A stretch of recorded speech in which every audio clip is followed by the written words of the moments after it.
Hello everyone. So our today's topic is data types. तो आज का जो टॉपिक है वो है डेटा टाइप्स। आप लोगों ने अभी तक ये तो जान लिया होगा कि वेरिएबल्स जो हम प्रोग्रामिंग में यूज़ करते हैं they are nothing but the value holders. ये कुछ और नहीं, वैल्यू को होल्ड करने वाले एक एंटिटी होती है, तो ये वैल्यू होल्डर्स हैं। अब बात ये आती है कि क्या सभी वेरिएबल एक ही जैसे होंगे? यानी मान लीजिए एक वेरिएबल मैंने x बनाया, एक मैंने बनाया y। x के अंदर मैं 3 स्टोर करा देता हूँ, y के अंदर मैं 3.5 स्टोर करा देता हूँ। तो क्या ये दोनों वेरिएबल एक ही तरह के होने चाहिए? इसके ऊपर प्रोग्रामिंग लैंग्वेजेस बटी हुई है। कुछ प्रोग्रामिंग लैंग्वेज सभी वेरिएबल्स को एक्सटर्नली तो कम से कम एक जैसा ही ट्रीट करती हैं। अगर आप कुछ प्रोग्रामिंग लैंग्वेजेस में लिख दें x इक्वल्स टू 3 और आगे लिख दें y इक्वल्स टू 3.5 तो चलेगा, लेकिन C के अंदर ऐसा नहीं होता। C एक स्ट्रांगली टाइप्ड लैंग्वेज है। स्ट्रांगली टाइप्ड लैंग्वेज का मतलब कि आप किसी वेरिएबल को ऐसे खाली नहीं छोड़ सकते, आपको इस वेरिएबल के पहले कुछ लिखना पड़ेगा, वो कहलाता है उस वेरिएबल का टाइप। तो यहाँ मुझे बताना पड़ेगा कि x का टाइप क्या होगा और y का टाइप क्या होगा।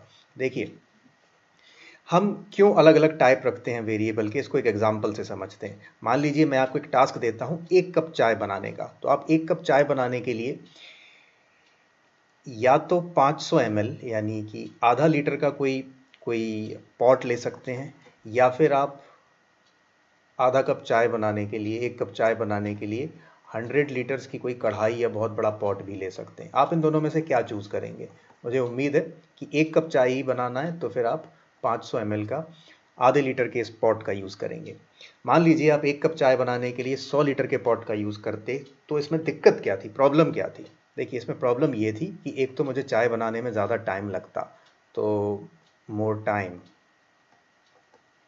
और दूसरा जो नुकसान था, इतनी बड़ी कढ़ाई को पहले मुझे हीट देनी पड़ती और फिर वो गर्म होती, फिर मेरी चाय उबलना चालू होती, तो मेरा जो एनर्जी का वेस्टेज है वो भी होता।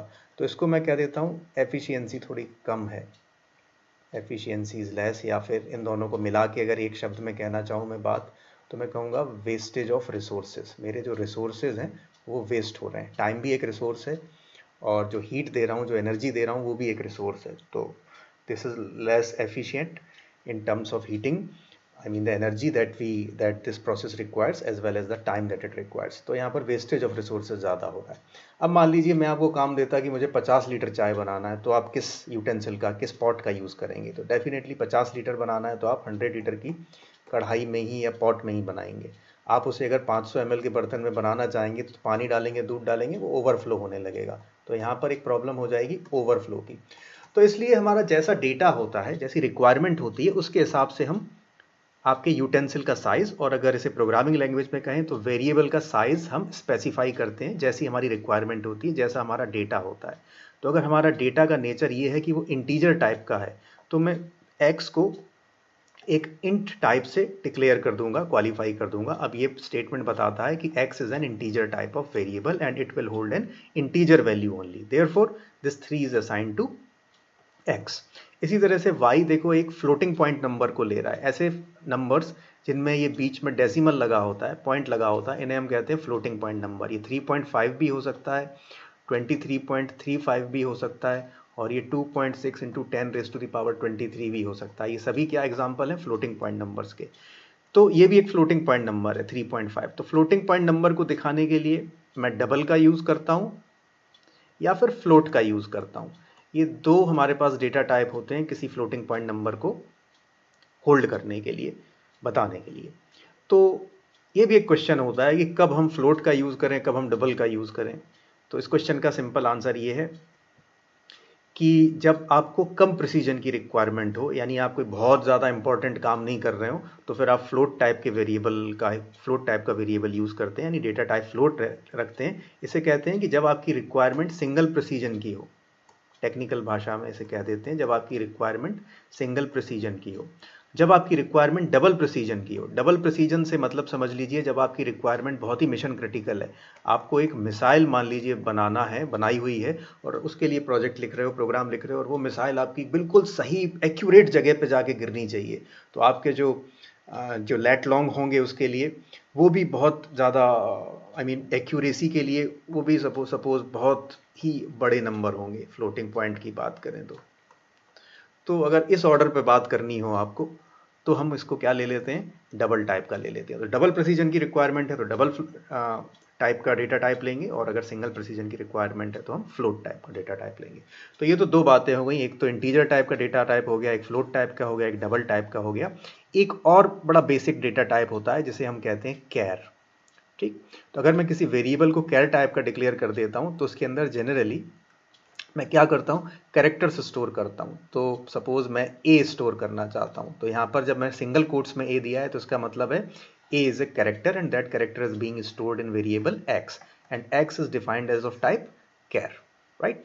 तो कैर के अंदर जनरली हम वो सब कैरेक्टर्स स्टोर करते हैं जो आप अपने कीबोर्ड पर हाल फिलहाल देख पा रहे हो। अगर आप अपने पास कीबोर्ड है, कंप्यूटर के थ्रू देख रहे हैं अगर इसको, इस वीडियो को, तो आपके कीबोर्ड पर जितने भी कीज आपको दिख रही हैं दे ऑल रिप्रेजेंट कैरेक्टर्स। तो उन कैरेक्टर्स को हम स्टोर करा सकते हैं using this char data type. तो हमने अभी तक पढ़े 4 प्रिमिटिव डेटा टाइप्स। कौन कौन से 4 प्रिमिटिव डेटा टाइप्स पढ़ लिए? इन्हें हम प्रिमिटिव डेटा टाइप्स कहते हैं क्योंकि ये बहुत ही बेसिक डेटा टाइप्स होते हैं। प्रिमिटिव डेटा टाइप्स, कौन कौन से प्रिमिटिव डेटा टाइप्स पढ़ लिए हमने? एक पढ़ लिया है कैर, एक पढ़ लिया है इंट, एक पढ़ लिया है फ्लोट, एक पढ़ लिया है डबल। अच्छा, इन सब का कुछ साइज भी होता है। तो मान लेते हैं 1 बाइट है इसका साइज। इंट का जनरली 4 बाइट साइज होता है, फ्लोट का भी 4 बाइट साइज होता है, और डबल का 8 बाइट साइज होता है इन जनरल। इस बात को याद रखेंगे, इन जनरल। अब ये कोई रूल नहीं है कि इंट हमेशा 4 बाइट का ही होगा। तो ये कैसे डिटरमाइन होगा भाई कि इंट कितने बाइट का होता है? देखो, ये चीज़ डिपेंड करती है आपके माइक्रो प्रोसेसर पे। आर्किटेक्चर क्या है, आपके माइक्रो प्रोसेसर कौन सा यूज़ कर रहे हैं, उसका क्या आर्किटेक्चर है। और दूसरी जो चीज़ है जिस पर ये डिपेंड करता है कि आपका डेटा टाइप का साइज़ क्या होगा, यानी जब उस डेटा टाइप वाले वेरिएबल के अंदर मैं कोई वैल्यू स्टोर कराऊंगा तो वो मेमोरी में कितना साइज़ लेगी, कितना स्पेस लेगी। तो दूसरा जो डिपेंड करता है आपके डेटा टाइप का साइज़, वो होता है आपके प्रोग्रामिंग इन्वायरमेंट पर, यानी कि मैं कौन से कंपाइलर को यूज़ कर रहा हूँ। तो ये दो चीज़ें डिसाइड करती हैं कि आपका डेटा टाइप क्या साइज़ लेगा। तो हो सकता है मेरी मशीन पर ये 1 बाइट 4 बाइट 4 बाइट 8 बाइट ही ले रहा हो, आपकी मशीन पर ये आंकड़े बदल भी सकते हैं। हो सकता है आपकी मशीन पर इंटीजर 8 बाइट ले रहा हो। तो ये कोई रूल नहीं है। कोई पूछे आपसे इंटीजर कितने बाइट लेता है तो आप आंसर कर दो 4 ही बाइट लेता है वो। तो नो, वी कांट से कितने बाइट लेगा। It depends on and it varies from machine to machine, right. तो ये तो हो गई आपकी जनरल डेटा टाइप्स की बात। इसके अलावा इन डेटा टाइप्स को हम क्वालिफाई भी कर सकते हैं। क्वालिफाई किससे करते हैं? हमारे पास कुछ क्वालिफायर्स होते हैं, उनके थ्रू हम इसे क्वालिफाई करते हैं अपने डेटा टाइप्स को। तो कौन कौन से क्वालिफायर्स होते हैं वो देख लेते हैं। एक होता है क्वालिफायर हमारे पास शॉर्ट, एक होता है क्वालिफायर लॉन्ग, एक होता है क्वालिफायर अनसाइंड। इनके बारे में और बात कर लेते हैं कि आखिर ये सब क्या होते हैं। देखिए,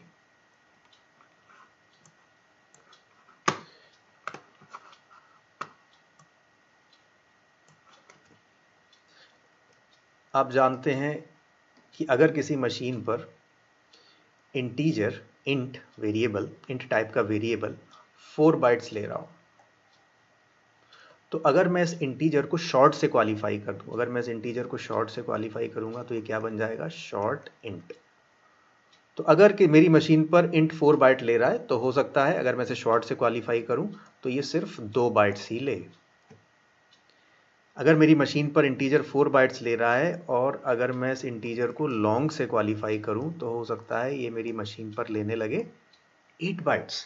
तो यानी मैं अपनी इंटीजर के जो क्वालिफायर ऐड करके इनके साइज को थोड़ा सा मैनिपुलेट भी कर सकता हूँ, राइट। जनरली हम शॉर्ट इंट नहीं लिखते हैं, हम शॉर्ट इंट को भी क्या लिख देते हैं? शॉर्ट। तो अगर आपके पास कभी कुछ ऐसा लिखा हुआ मिले शॉर्ट x इक्वल्स टू 3, तो इसका मतलब यही है short int x equals to 3। इसी तरह से लॉन्ग इंट को कभी हम लॉन्ग इंट नहीं लिखते, हम उसे सिर्फ इतना लिख देते हैं शॉर्ट हैंड में, लॉन्ग y इक्वल्स टू मान लीजिए 5। तो लॉन्ग y इक्वल्स टू 5 का मतलब यही है कि long int equals to 5। Double को क्वालिफाई कैसे करेंगे? लॉन्ग से। हम यहाँ लिख सकते हैं लॉन्ग डबल। अब मान लीजिए किसी मशीन पर जो डबल है वो 8 बाइट्स का है, तो लॉन्ग डबल उस पर कितना हो जाता है, कितना हो सकता है? 16 बाइट्स। ठीक। फ्लोट आप जानते हैं 4 बाइट का होता है, तो डबल कितने बाइट का होता है? 8 बाइट्स का। इसको इसीलिए डबल कहते हैं क्योंकि वो उसका फ्लोट का डबल होता है। अब जब हम लॉन्ग डबल कर देते हैं तो ये क्या हो जाता है? डबल का भी डबल हो जाता है, ये हो जाता है 16 बाइट्स। हो सकता है, हो जाता है, again this is not a rule कि हो गई होगा, it all depends on your micro processor and your compiler environment in which you are working. So with this knowledge, let's move to our next qualifier which is called unsigned. अगर मैं किसी integer value के int के पहले unsigned लगा दूं तो क्या होगा, या फिर मैं किसी कैरेक्टर के पहले अनसाइंड लगा दूं तो क्या होगा? देखिए, कैरेक्टर की बात कर लेते हैं। आप जानते हो कैरेक्टर होता है आपका 1 बाइट का, ठीक। 1 बाइट में कितने होते हैं? 8 बिट्स होते हैं। कितने होते हैं? 8 बिट्स। तो ये जो 8 बिट्स होते हैं, इसकी अगर मैं रेंज निकालना चाहूँ कि किस रेंज के नंबर को हम रिप्रेजेंट कर सकते हैं 8 बिट्स से, तो आप पाएंगे कि वो जो नंबर होते हैं वो होते हैं -128 टू +127। इन नंबर्स को मैं रिप्रेजेंट कर सकता हूँ 8 बिट्स के थ्रू। अब अगर नॉर्मल कैरेक्टर की बात हो रही है, लेकिन अगर मैंने कैरेक्टर के पहले अनसाइंड लगा दिया, तो अनसाइंड मतलब ये साइन वाला चक्कर खत्म हो जाता है। तो आप जानते हो कि आपकी 8 बिट्स जो हैं उसमें से एक बिट जो होती है हमारी, वो तो साइन बिट होती है। तो साइन को मेंटेन करने में ही ये बिट खराब हो जाती है, तो हमारे पास सिर्फ 7 बिट बचा करती थी, 7 बिट्स बचती थी, और 7 बिट्स से हम इतने नंबर बना पाते थे, -128 से +127। अब क्योंकि मैंने कैरेक्टर को अनसाइंड से क्वालिफाई कर दिया है, तो ये साइन की मुझे ज़रूरत नहीं है, तो मेरे पास 7 बिट्स की जगह पूरी की पूरी 8 बिट्स आ गई। और जब मेरे पास पूरी 8 बिट्स आ गई, तो जो मेरी रेंज है वो बदल के हो गई 0 टू 255। तो यानी मैं अब भी 256 नंबर ही स्टोर कर पा रहा हूँ, लेकिन उन नंबर की जो रेंज है वो बदल के हो गई है 0 टू 255। पहले क्या हो रही थी? -128 टू 127। तो एक बात याद रखें, जब हम किसी डेटा टाइप को अनसाइंड से क्वालिफाई कर देते हैं तो उसका साइज नहीं बदलता, केवल उसकी क्या है, रेंज में चेंज आ जाता है, रेंज चेंज हो जाती है, उसका साइज नहीं बदलता। पहले भी कैरेक्टर 1 बाइट था और अनसाइंड कैरेक्टर भी क्या रहेगा? 1 बाइट रहेगा। Okay, so with this knowledge, all that we have gained or gathered till now, एक प्रोग्राम बनाने की कोशिश करते हैं मेरी मशीन पर, ऑनलाइन कंपाइलर पर, और देखते हैं कि उस ऑनलाइन कंपाइलर जिस होस्ट पर चल रहा है, जिस सर्वर पर चल रहा है, उसका आर्किटेक्चर यानी उसका माइक्रो प्रोसेसर और उसका compiler environment integer, float, double, long double, इन सब को कितना साइज अलॉट करता है। ओके, मैं ये क्यों कह रहा हूँ कि वो सर्वर कितना करता है, क्योंकि ये मैं ऑनलाइन कंपाइलर पर चला रहा हूँ। ये जब मैं कोड लिखता हूँ तो ये उस सर्वर पर जाता है, उस सर्वर पर एग्जीक्यूट होता है और मेरे पास इसका रिजल्ट वापस आता है, राइट। तो मैं ये नहीं कहूँगा कि ये मेरी मशीन के आर्किटेक्चर के अकॉर्डिंग रिजल्ट आ रहा है, ये एक्चुअली इस ऑनलाइन कंपाइलर जिस मशीन पर एग्जीक्यूट कर रहा है, तो इसको ये ऑनलाइन कंपाइलर का एनवायरनमेंट और उस मशीन का आर्किटेक्चर वो डिसाइड करेंगे कि इंटीजर, फ्लोट, डबल कितना स्पेस लेंगे। तो चेक करने के लिए मैं एक प्रिंट एफ स्टेटमेंट लिखता हूँ। यहाँ पर मैं लिखता हूँ %LD, LD यानी कि लॉन्ग इंटीजर, और यहाँ पर मैं लिखता हूँ इंट। इसी के साथ मैं बस इस स्टेटमेंट को कॉपी किए देता हूँ 3, 4, 5 बार, और यहाँ पर एक बार इंट की जगह लिखता हूँ फ्लोट, एक बार लिखता हूँ डबल, एक बार लिखता हूँ लॉन्ग इंट, एक बार लिखता हूँ शॉर्ट इंट। शॉर्ट इंट को सिर्फ शॉर्ट भी लिख सकते हैं, ठीक। अच्छा, अब इंट का मुझे साइज पता लगाना है, राइट।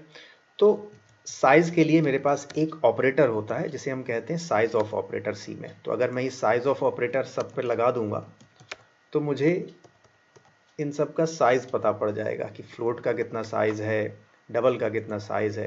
ये साइज ऑफ आपको दिख रहा होगा, ये तो एक फंक्शन जैसा लग रहा है, जैसा ये प्रिंट एफ है ना, प्रिंट एफ के बाद एक पैरेंथेसिस लगा है, तो प्रिंट एफ या किसी भी वर्ड के बाद एक पैरेंथेसिस लगाओ ना, तो 99% ऑफ द टाइम वो एक फंक्शन ही होता है। लेकिन यहाँ पर साइज ऑफ के केस में मैं साइज ऑफ को फंक्शन नहीं बुला रहा, इसे मैं ऑपरेटर बुला रहा हूँ। तो इसको एक एक्सेप्शन मान लीजिए, size of is an operator, it is not a function.